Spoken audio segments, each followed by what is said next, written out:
చూస్ country delight, live better. ఇప్పుడే country delight యాప్ని download చేసుకోండి.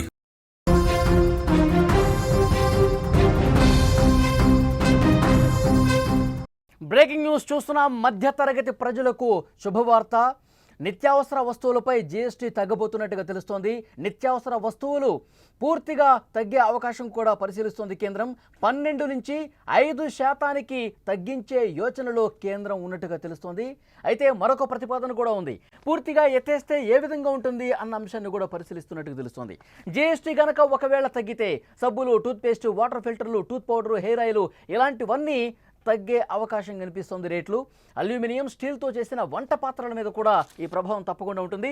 ఎలక్ట్రిక్ ఇస్త్రీ పెట్టెలు కావచ్చు, గీజర్లు కావచ్చు, వ్యాక్యూమ్ క్లీనర్స్, వాషింగ్ మిషన్లు, సైకిళ్ళు, రెడీమేడ్ దుస్తులు, చెప్పులు ఇవన్నీ కూడా రెగ్యులర్గా మనం ఏవైతే వాడతామో నిత్యావసర వస్తువులు ఏవైతే ఉన్నాయో ప్రతిరోజు ఇంట్లో మనం దుస్తుల దగ్గర నుంచి మన చెప్పుల దగ్గర నుంచి ఇంట్లో వాడుకునే వంట సామాగ్రి నుంచి ప్రతిదీ కూడా రెగ్యులర్గా మనం ఇంట్లో ఏ వస్తువులైతే వాడతామో వాటన్నింటి మీద కూడా జీఎస్టీని తగ్గించే ఆలోచనలో కేంద్రం ఉన్నట్టుగా తెలుస్తోంది.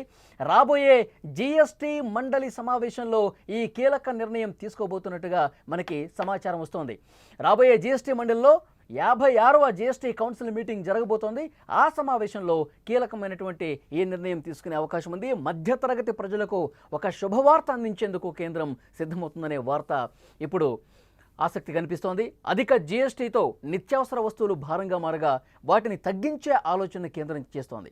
నిత్యావసర వస్తువులపై జీఎస్టీ తగ్గించాలని చూస్తోంది. 12% ఉన్నాయి చాలా వస్తువుల మీద, దాన్ని 5% తగ్గించబోతున్నట్టుగా తెలుస్తోంది. పూర్తిగా ఎత్తేసే ప్రతిపాదన కూడా పరిశీలిస్తున్నారు. ఒకవేళ అదే గనక జరిగితే సామాన్య మధ్యతరగతి ప్రజలకు భారీ ఊరటనే చెప్పాలి. చాలా వస్తువులు చాలా అంటే చాలా చౌకగా దొరుకుతాయి. కేంద్ర ఆర్థిక మంత్రి నిర్మలా సీతారామన్ ఇటీవల ఒక ఇంటర్వ్యూలో జీఎస్టీ రేట్లకు సంబంధించి మార్పులు చేస్తామని ఒక సంకేతం కూడా ఇచ్చారు. ఈ నెలలో జరగబోయే 56వ జీఎస్టీ కౌన్సిల్ భేటీలో దీనికి సంబంధించినటువంటి నిర్ణయం తీసుకోబోతున్నట్టుగా తెలుస్తోంది. ఈ వార్తలు నిజమైతే మాత్రం 12% చాలా వస్తువుల మీద ఉంది.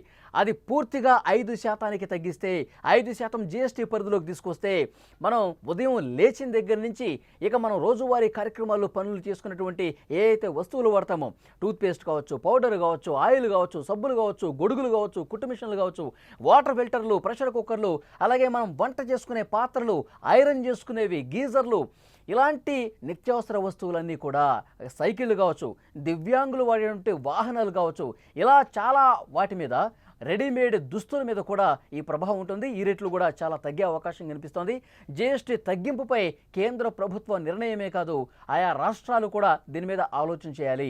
ఆయా రాష్ట్రాలు కూడా ఏకాభిప్రాయం కుదరాలి. పన్ను తగ్గింపుకు సంబంధించి జీఎస్టీ కౌన్సిల్ సమావేశంలో ఈ నిర్ణయం తీసుకుంటే సామాన్య పేద మధ్యతరగతి ప్రజలకు ఒక భారీ ఊరట కలుగుతుందని చెప్పాలి. చాలా క్లియర్గా, ఎందుకంటే ఎప్పటి నుంచో ఆలోచన చేస్తూ ఉన్నారు. నిత్యావసర వస్తువుల మీద ఇంత జీఎస్టీ అనేది సరికాదు అని చెప్పి అభిప్రాయం చాలా సందర్భాల్లో వ్యక్తమైంది. ఇప్పటివరకు 55 జీఎస్టీ కౌన్సిల్ సమావేశాలు జరిగితే వాటిల్లో అప్పుడప్పుడు ఈ ప్రతిపాదన వచ్చింది. కానీ ఈసారి మాత్రం కేంద్ర ప్రభుత్వం చాలా క్లియర్గా దీని మీద డెసిషన్ తీసుకోబోతున్నట్టుగా తెలుస్తోంది. ఎందుకు అంటే ముఖ్యంగా ఈ జీఎస్టీ పరిధిలో నిత్యావసర వస్తువులు ఇప్పుడు 12% ఉన్నవి. దీనివల్ల చాలామంది కొనుగోలు చేయలేకపోతూ ఉన్నారు. సామాన్య మధ్యతరగతి ప్రజలు అంత రేటు పెట్టాలా? రోజు వాడేటువంటి సామాన్లకు సంబంధించి, వంట సామాగ్రికి సంబంధించి కావచ్చు, మనం వాడుకునేటువంటి వస్తువులు కావచ్చు, చాలా రేట్లు కొంత ఎక్కువగా ఉన్నాయి. వీటిని తగ్గించాలన్న ప్రతిపాదన ఎప్పుడు ఉంది కానీ సీరియస్గా తీసుకున్న పరిస్థితి లేదు. ఎందుకంటే జీఎస్టీ తగ్గితే జీఎస్టీ వసూళ్లు కూడా కొంత కేంద్ర ప్రభుత్వానికి రాబడి తగ్గుతుంది కాబట్టి వేల కోట్ల రూపాయలు కొంత నష్టపోయే అవకాశం ఉంది. కాబట్టి అంత సీరియస్గా తీసుకొని ఆ జీఎస్టీని ఎత్తివేసే ప్రతిపాదన కావచ్చు, లేదంటే తగ్గించే ప్రతిపాదన కావచ్చు, అంత సీరియస్గా దాన్ని తీసుకోవాలా. కానీ ఇప్పుడు ప్రజల కోణంలో ఆలోచిస్తోంది కేంద్ర ప్రభుత్వం. 40 నుంచి 50 వేల కోట్ల రూపాయలు ప్రభుత్వం మీద భారం పడే అవకాశం ఉంది. అయినప్పటికీ కూడా ప్రజలకు మేలు చేసే దాంట్లో భాగంగా ముఖ్యంగా పేద మధ్యతరగతి ప్రజలకు కొంత వెసులుబాటు కల్పించాలన్నటువంటి ఉద్దేశంతో వాళ్ళకి కొనుగోలు శక్తి పెరగాలి. 12 నుంచి ఒకవేళ 5% తగ్గించారనుకోండి, చాలా వరకు రేట్లు తగ్గుతాయి. సో ప్రజలు కూడా కొనుక్కుంటారు. షాపింగ్ మాల్స్లో కావచ్చు, బయట కావచ్చు, నిత్యావసర వస్తువులు వాళ్ళు కొనుగోలు శక్తి పెరుగుతుంది. రేట్లు తక్కువ వస్తే 3 వస్తువులు కొనే చోట 10 వస్తువులు కొంటారు, 4 జతలు కొనే చోట 8 జతలు కొంటారు. ఇట్లా వాళ్ళ కొనుగోలు శక్తి కూడా పెరుగుతుంది. సో దానివల్ల ప్రభుత్వానికి కూడా కొంత రాబడి వచ్చే అవకాశం కనిపిస్తుంది. జీఎస్టీ రాబడి కూడా పెరిగే అవకాశం ఉంది.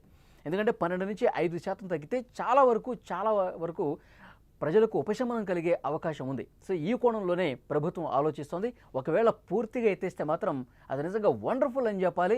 పేద మధ్యతరగతి ప్రజలకి ఇలా ముఖ్యమైన రోజువారీ కొనుగోలు చేసేటువంటి వస్తువుల మీద పూర్తిగా జీఎస్టీ ఎత్తివేస్తే చాలా అంటే చాలా పెద్ద నిర్ణయం అని చెప్పాలి. ప్రజలకు అతిపెద్ద ఉపశమనంగా దీన్ని భావించే అవకాశం కనిపిస్తోంది.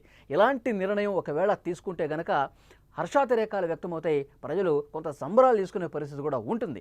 మధ్యతరగతి ప్రజలకు ఈ శుభవార్త అందే అవకాశం చాలా స్పష్టంగా కనిపిస్తుంది. మరొక వైపు ఏకాభిప్రాయం ముఖ్యం. జీఎస్టీ కౌన్సిల్ భేటీలో రాష్ట్ర ప్రభుత్వాల పాత్ర కూడా చాలా కీలకం. ఈ డెసిషన్ తీసుకోవాలంటే రాష్ట్రాలు కూడా పూర్తిగా అంగీకరించాలి. ఒక కేంద్ర ప్రభుత్వం తీసుకుంటే సరిపోదు. ఎందుకంటే ఒక నిర్ణయానికి సంబంధించి ఈ సమావేశంలో పాల్గొన్న ఆయా రాష్ట్రాల్లో కూడా దానికి సుముఖత వ్యక్తం చేస్తే ఈ ప్రాసెస్ చాలా ఈజీ అయిపోతుంది. రాష్ట్ర ప్రభుత్వాలు కూడా ఈ రకంగా ఆలోచన చేయాల్సినటువంటి అవసరం ఉందని కేంద్రం చెప్తుంది.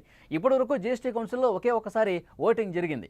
ఇప్పుడు మళ్ళీ ఒకవేళ సానుకూలత ఇతర రాష్ట్రాల నుంచి రాకపోతే ఓటింగ్ చేసే పరిస్థితి ఉంటుంది.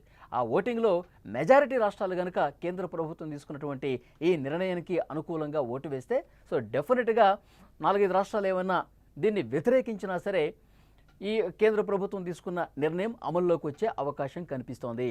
సో మధ్యతరగతి ప్రజలకు ఒక శుభవార్త అతి త్వరలోనే అందే అవకాశం కనిపిస్తోంది. అధిక జీఎస్టీతో నిత్యావసర వస్తువులు ఇప్పటికు కొంత భారంగా బారిపరుస్తోంది. వాటిని తగ్గించే ఆలోచనను కేంద్ర ప్రభుత్వం చేస్తోంది. నిత్యావసర వస్తువులపై జీఎస్టీ తగ్గించాలని ఎప్పటి నుంచో వాదన ఉంది.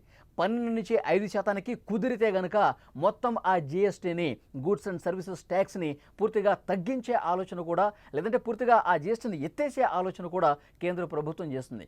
ఒకవేళ ఈ నిర్ణయం తీసుకుంటే చాలా వస్తువులు పూర్తిగా తగ్గిపోయే అవకాశం కనిపిస్తోంది.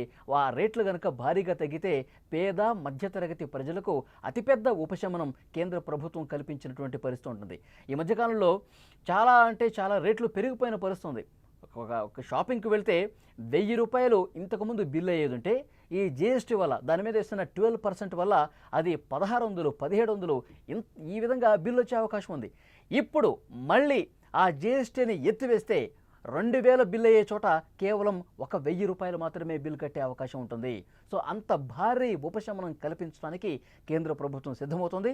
పూర్తిగా తగ్గిస్తే గనక 40 నుంచి 50 వేల కోట్ల రూపాయల భారం కేంద్రం మీద పడ్డప్పటికి కూడా ప్రజలకి, ముఖ్యంగా పేద మధ్యతరగతి ప్రజలకి కొంత వాళ్ళకి సులభతరంగా వాళ్ళ కొనుగోలు శక్తిని పెంచాలన్నటువంటి ఉద్దేశంతో, వాళ్ళ మీద పడుతున్నటువంటి భారాన్ని తగ్గించాలన్నటువంటి ఉద్దేశంతో కేంద్ర ప్రభుత్వం ఈ డెసిషన్ తీసుకుంటున్నట్టుగా తెలుస్తుంది. ఇప్పటికే చాలా వస్తువులు మీరు స్క్రీన్ మీద కూడా చూస్తున్నారు. ప్రతిరోజు మనం అక్కడికి షాపింగ్ మాల్స్కి వెళ్ళినా, చిల్లర దుకాణాలకు వెళ్ళినా జీఎస్టీ తప్పకుండా ఉంటుంది. సో దానివల్లే ఎక్కువగా అవి భారం పడే అవకాశం కనిపిస్తోంది. ముఖ్యంగా ఇక్కడ మనం చూడొచ్చు మళ్ళొకసారి అవి ఏ విషయాల మీద, అంటే ఏ వస్తువుల మీద రేట్లు భారీగా తగ్గబోతున్నాయని కూడా ఒకసారి మీకు చెప్తాను.